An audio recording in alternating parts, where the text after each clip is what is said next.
घुटने को लुकमा बना लेना चाहिए, लुकमा इस तरीके से घुटने को पकड़ करके रखना चाहिए।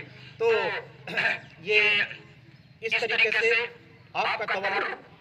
और दूसरा तरीका ये है कि दोनों पैर को दाएं जानिब निकाल देना। और तीसरा तरीका तवल्लुक का ये आया है कि अंदर ही अंदर इस पाँव को मोड़ करके रखना और इस पैर को भी इस तरीके से बिछा लेना। ये तीसरा तरीका तवल्लुक आया है। तो इस तरीके से ये तवल्लुक हुआ। तवल्लुक में आप दुआ पढ़ेंगे, तवल्लुक में दुआ पढ़ेंगे, तहियात पढ़ेंगे, दरूद पढ़ेंगे।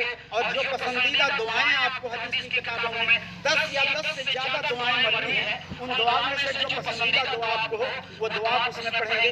वो दुआ पढ़ने के बाद आपको सलाम करना है। अल्लाह के नबी ने फरमाया तहरीम व तकबीर व तहलील व तस्लीम। जब अल्लाहु अकबर करेंगे ये तहरीमा हुआ। तो ये तहरीम का मतलब क्या? हराम कर लेना।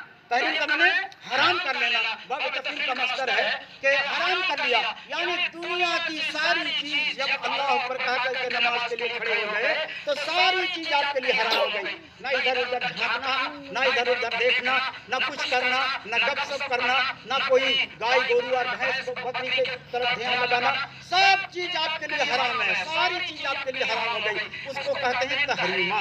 हर चीज, हर तकबीर कहने के बाद हर चीज हराम हो गई। उसमें आप निकलेंगे कैसे? जो चीज आपने हराम कर लिया था नमाज की हालत में, जो चीज ममनू हो गया था, उसको निकलेंगे किससे? जब आपकी नमाज पूरी हो जाएगी। जब आपकी नमाज पूरी हो जाएगी तो आप कहेंगे अस्सलामु अलैकुम व रहमतुल्लाह। दाएं जानिब सलाम कर लिया, बाएं जानिब कहा अस्सलामु अलैकुम व रहमतुल्लाह। बाएं जानिब एक रिवायत में आया है कि सिर्फ अस्सलामु अलैकुम इतना भी कहना काफी है। और एक रिवायत में ये भी है कि सिर्फ दाएं जानिब सलाम फेरा जाएगा, अस्सलामु अलैकुम व रहमतुल्लाह।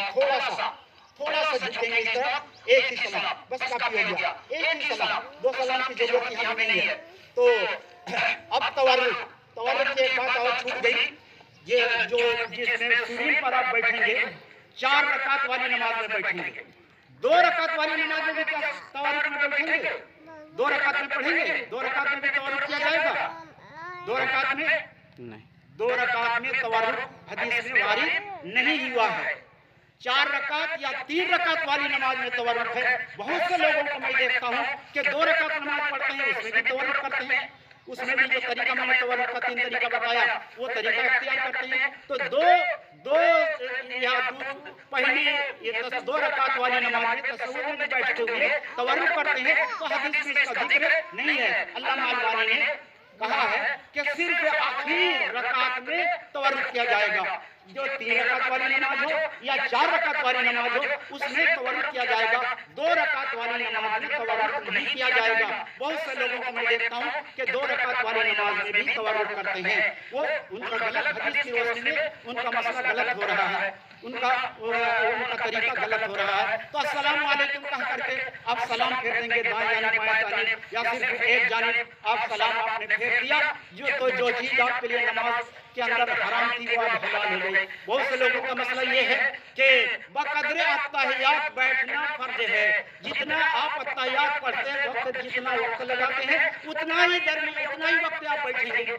और उसके बाद आपने जानबूझ करके अगर हवा खाली कर दिया तो भी आपकी नमाज पूरी हो गई। लेकिन हदीस रसूल अल्लाह के नबी ने इस हदीस में कहा तहरीम व तकबीर व तहलील व तस्लीम। नमाज से सिर्फ अस्सलामु अलैकुम कह करके ही आदमी निकलेगा और किसी और दूसरे तरीके से नमाज से वो आदमी नहीं निकलेगा।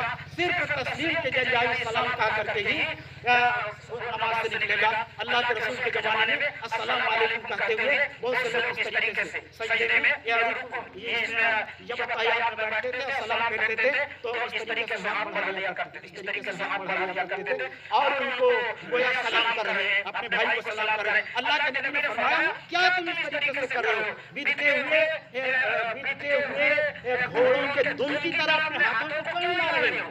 उस वक्त सिर्फ अस्सलाम वालेकुम कहोगे, अस्सलाम वालेकुम कहोगे, मतलब हमारे दाएं जानिब जो भाई हैं नमाजी, बाएं जानिब जो भाई हैं नमाजी, उनको आपने सलाम किया और नमाज के हालत में जो फरिश्ते वहाँ मौजूद हैं उनको सलाम हो रहा है। तो ये नमाज का मुख्तसर तारुफ था, नमाज के बारे में ये खुलासा बयान था नमाज की कैफियत थी।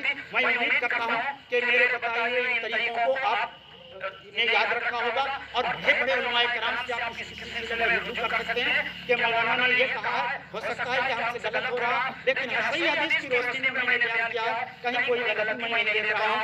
तो आप इसको नमाज याद करके रखिए और इस तरह नमाज पढ़िए, यकीनन आपकी नमाज पूरी हो जाएगी। एक और छोटा सा मसला 2 मिनट में बयान कर रहा हूँ। अल्लाह के नबी सल्लल्लाहु अलैहि वसल्लम ने बयान फरमाया कि तुम जूता पहनकर नमाज पढ़ो और कभी जूता निकाल करके भी नमाज पढ़ो, और जब जूता निकाल करके नमाज पढ़ो तो उसको किसी को तकलीफ न दो। दबाए रखोगे तो कोई दूसरा का दाया पड़ रहा है तो उसको तकलीफ होगी। अगर आपके बाएं जानिब कोई नहीं है तो बाएं जानिब रख करके आप पढ़ सकते हैं। और आपने फरमाया किसी को तकलीफ न दो जिससे दूसरे को तकलीफ पहुंचेगी, तो आपने दोनों कदमों के दरमियान रख लो, अपने दोनों कदमों के दरमियान रख लो। और कहा और बसाव का ताकीदी हुक्म देते थे कि तुम जूता पहन करके नमाज पढ़ो, मोजा पहन करके नमाज पढ़ो, क्योंकि यहूदी इस तरह से नमाज नहीं पढ़ते हैं तो उनकी मुखालफत करो।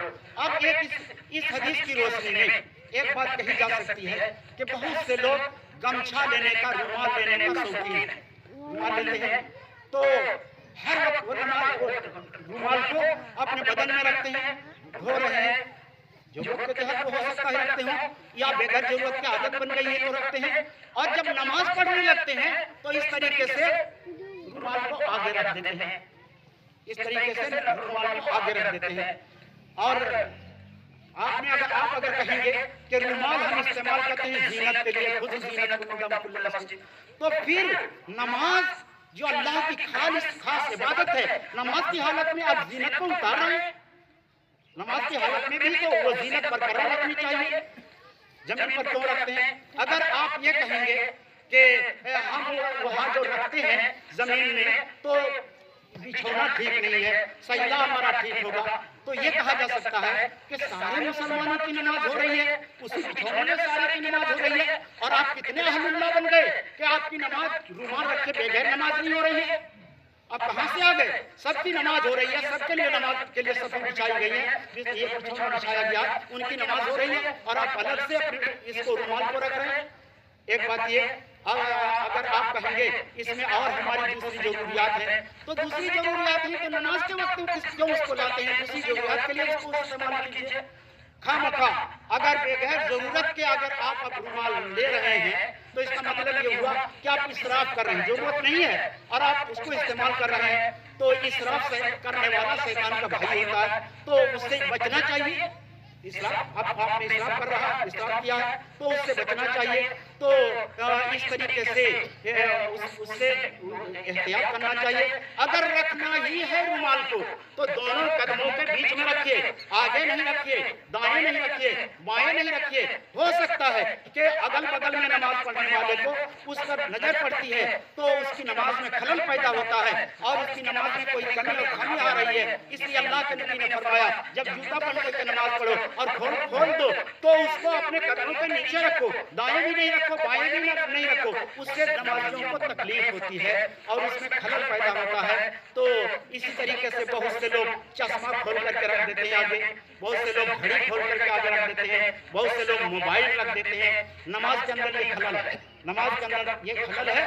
और वो हदीस इस सिलसिले में दलील है जिसमें अल्लाह के नबी सल्लल्लाहु अलैहि वसल्लम ने कहा कि जूता अगर खोलना है तो दोनों पैर के नीचे रखो, दाएं भी नहीं रखो, बाएं भी नहीं रखो, आगे भी नहीं रखो। तो ये हदीस इस बात की दलील है कि हम रुमाल रखेंगे तो दोनों पैर के नीचे रखेंगे, चश्मा रखेंगे, घड़ी रखेंगे, मोबाइल रखेंगे तो दोनों पैर के नीचे रखेंगे, आगे नहीं रखेंगे, दाएं नहीं रखेंगे, बाएं नहीं रखेंगे, दोनों पैर के नीचे रखेंगे।